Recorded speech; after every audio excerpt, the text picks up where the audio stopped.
Well, let's bring in now Luke Tryl, who is from the think tank More in Common. Luke, good to talk to you. Thanks for joining us on The Context. Let me ask you, first of all, where do you see this heading right now?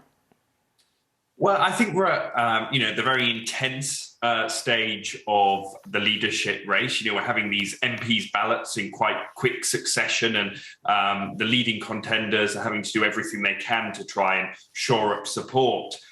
What's obviously going to happen very quickly is that we're going to move away from Westminster next week, when the final two are going to have to make their pitch to the country as a whole. And then after that, to try and woo back the 14 million people who voted for Boris Johnson in 2019 and who they'll hope to hang on to in the next election. And I think the challenge for the candidates at the moment is that they're having a debate at the moment, which is, a lot of it is about sort of Tory red meat. They're talking about things like the European Court of Human Rights. There's been a lot of debate about sort of trans people and where the candidates stand on that. And what we find from our research and the focus groups we've been doing over the past week is that actually what people really want to hear, what they want to hear from these candidates is, what are you going to do about the cost of living? People are really worried about how they're going to get through the winter. We hear from people telling us, they've had to cancel their summer holiday plans. It was the first time they're going to be able to take the kids away,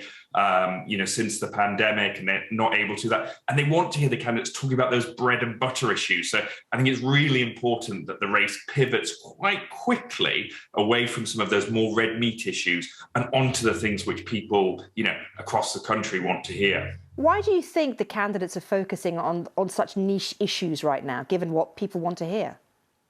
Well, I think you've got to remember that, the people they're speaking to at the moment are 358 Tory MPs who, by their nature, are some of the most highly politically engaged people in the country. And they have all sorts of different hobby horses. And, when you're trying to rack up those votes, every vote counts. So it does mean that you end up talking about some of those issues which most of the public would sort of go, and in fact do go, when we've put it to them in focus groups. And that's fine. They've got to win the race. But I think, there is just this danger that it starts to look a little bit self-indulgent to the public as a whole when people are really struggling.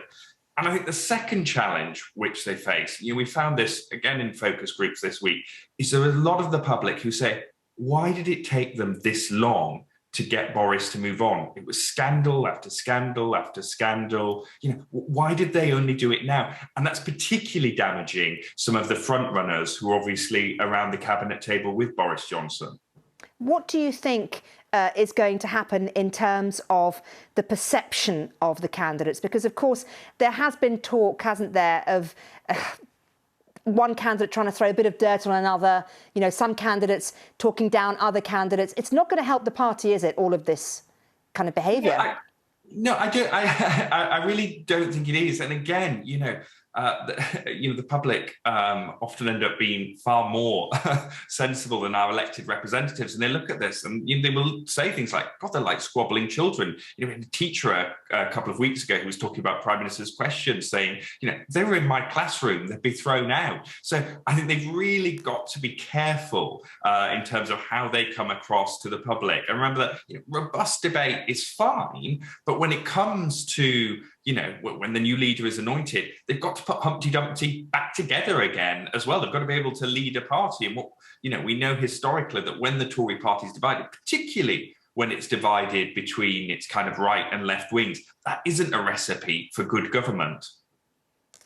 Well, Luke, thank you so much for talking to us. Luke Tryl there. It's good to get you on the programme. I want to bring the panel